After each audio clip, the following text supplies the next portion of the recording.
சிறகடிக்க ஆசை சரியில்லை. அடுத்த வர எபிசோட்ல நம்ம ஸ்ருதி இருந்துட்டு ரவிக்கு தெரிஞ்சவங்களவே ஷிஃபா வந்து சேர்த்துனதுனால ரவி வந்து பயங்கர கோவத்தில் இருக்காங்க. நீ ஏன் ஸ்ருதி இப்படியெல்லாம் பண்ணிகிட்ருக்க?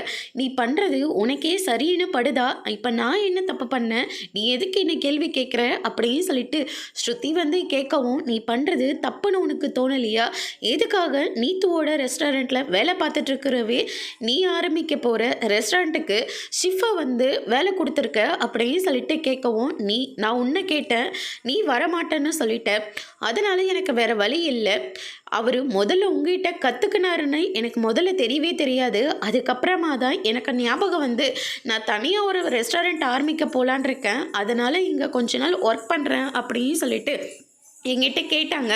சரி, சாப்பாடு நல்லா இருந்தா கண்டிப்பாக நான் உங்களை சேர்த்துலாமா வேணாமான்னு நினச்சிட்டு இருந்தேன். எல்லாரும் சாப்பாடு சாப்பிட்டு பார்த்துட்டு எல்லாரும் நல்லா இருக்குதுன்னு சொல்லிட்டீங்க. அதனால தான் என் ரெஸ்டாரண்ட்டுக்கு அவரை நான் வேலைக்கு சேர்த்துனேன்.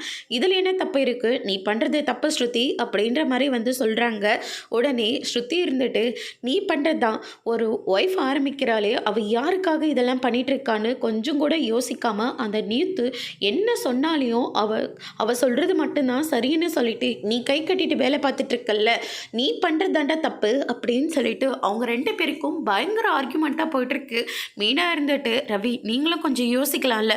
அண்ணி என்ன நீங்களும் தெரியாதனமாக பேசிகிட்டு இருக்கீங்க, இவ பண்ணுறதா நீ தப்பு, இதில் நீத்து எவ்வளோ பாதிக்கப்படுவாங்கன்னு தெரியுமா அப்படின்ற மாதிரி வந்து சொல்கிறாங்க. இவனுக்கு எப்போ பார்த்த வேலையும் அவள் மட்டும்தான் கஷ்டப்படான்னு தோணும். நான் கஷ்டப்படுறது இவன் கண்ணுக்கே, இவனுக்கு அவள் மட்டும்தான் சந்தோஷமாக இருக்கணும் அப்படின்ற மாதிரி வந்து சொல்கிறாங்க. அதோட இன்னைக்கான பிரம்ம முடிச்சிருக்காங்க.